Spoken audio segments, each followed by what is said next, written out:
this fascist barbarism. Yes, it is an intensely personal declaration, but it's a personal declaration which means something for the majority of humanity. Now again, I would compare that, which is great art, to the present lamentable state, what is known as Brit art. I want to make it clear that I am in favor of complete freedom for artists. Art must be free.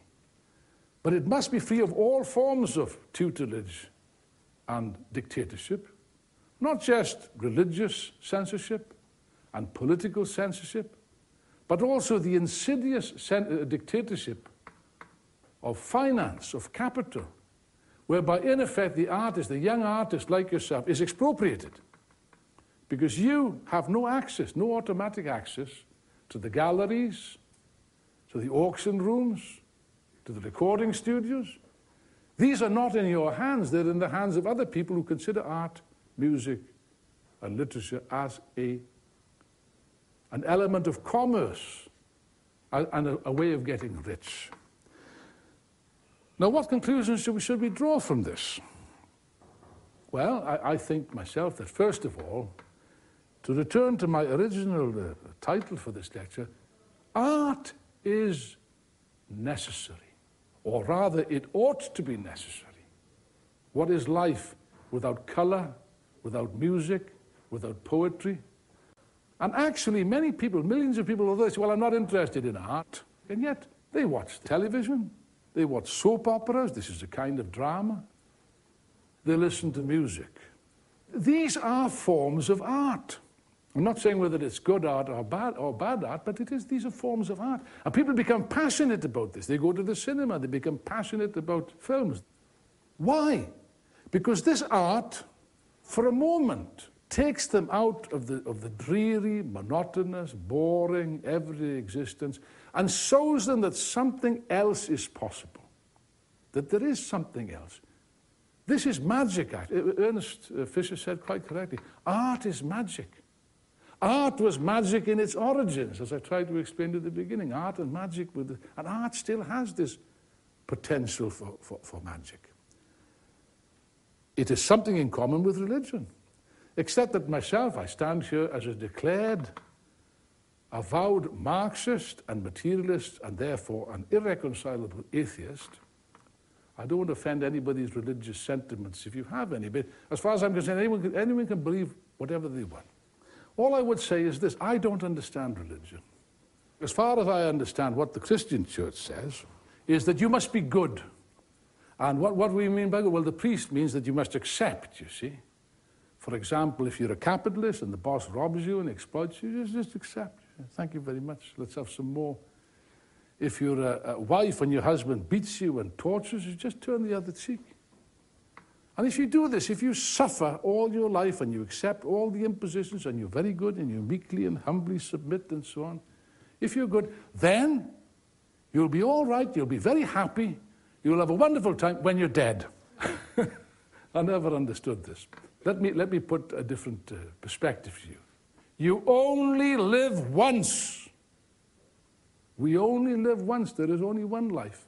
There is only one world, this marvelous, beautiful, physical, material world that we're privileged to live in. So should we not then strive to make this life worth living, because we won't have another one? Shouldn't we make this planet worth living in, a place fit for men and women? This is what socialism is about. This is what the struggle for revolution is about. And art is part of this. Because art shares with religion this, and it gives us an idea that something could be better, that life could be better. There's more to life than just the drudgery, the working long hours of overtime to survive, or worrying about humiliating things like, will I have a house, or will I have a school for my kids and stuff like that. I go back to this marvelous phrase of Aristotle, 2,300 years ago. Man begins to philosophize when the needs of life are provided. What's this got to do with art? Nowadays, art is considered to be irrelevant by most people. Irrelevant. We're not interested in it. And it's increasingly alienated. It's nothing to do. It doesn't say anything to anybody anymore. There was a time when it did. I believe that we should fight for a new society in which the majority of people will take their own destiny into their own hands. That's what a revolution means. People must take their fate into their own hands, in which art will play the role which it should always have played. After all, think of this. So far, people have their lives here. Here's my life, and here is art. And the two never meet.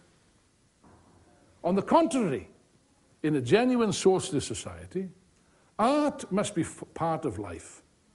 And after all, the greatest art of all is life itself.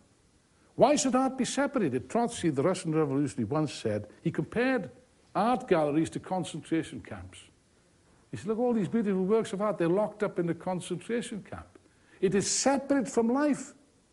People live, I know some of my friends from Iran want to study architecture. Architecture is probably the most neglected of all the arts. And yet it's potentially the most important. We live in houses, don't we, most of us? Yes, we live in ugly houses, in ugly streets, in ugly, badly designed cities, which are monstrous, inhuman places. We work in ugly workplaces. Work has nothing to do with us. We're alienated from work. It doesn't fulfill us. You're studying here. It's a good thing that you study. Will you get a job at the end of it?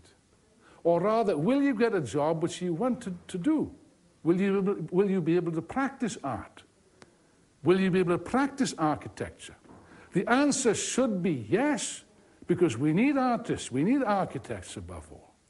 Unfortunately, the way things are going, there's plenty of room for bankers, but there's not much room for artists, doctors, teachers, professors, things which are really necessary to this world. I'll just finish on one note. Religion promises us a paradise beyond the grave. This paradise does not exist. Why should not men and women fight and realize a paradise in this world? A paradise in this life? Don't we have the means for this? Don't we have the science? Don't we have the technology? There is no objective reason for anyone to starve to death in this world. They say, oh, there's not enough food. Nonsense. There's no reason why any child should die for the lack of clean water. 8 million people starve to death every year. 1.2 billion people live on $1 a day. Why? There's no objective reason why that should be the case. We have the means in our hands to effectuate the fundamental change in society. The trouble is, the only trouble is, that these colossal means of production are in a few hands and in private hands and dedicated exclusively to the profits of a minority and not to the needs of the human race. You know, the human race has got a wonderful history of solving its problems. Humanity can solve its problems. And art can play a big role. Architecture will play a big role. I believe in the future you could even have political parties based on architecture, discussing democratically how we should solve the problems of the cities which are choked up with traffic and fumes and pollution and carbon emissions and all the rest of it. This must be solved democratically.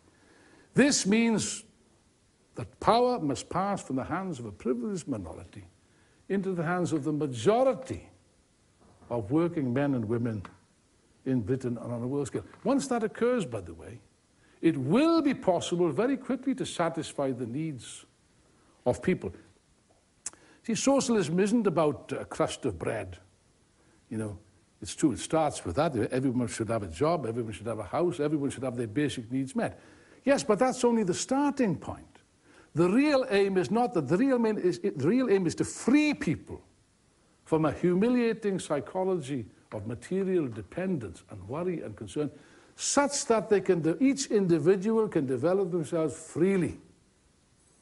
Socialism, to quote Friedrich Engels, is mankind's leap from the realm of necessity to the realm of freedom. And when we attain such a society, which with your assistance I believe we will succeed, then art will become once again a necessary part of human life, a way in which people can seek to improve themselves, to no longer be concerned about the humiliating grind of existence, to raise their eyes to the stars and to really create a paradise in this world.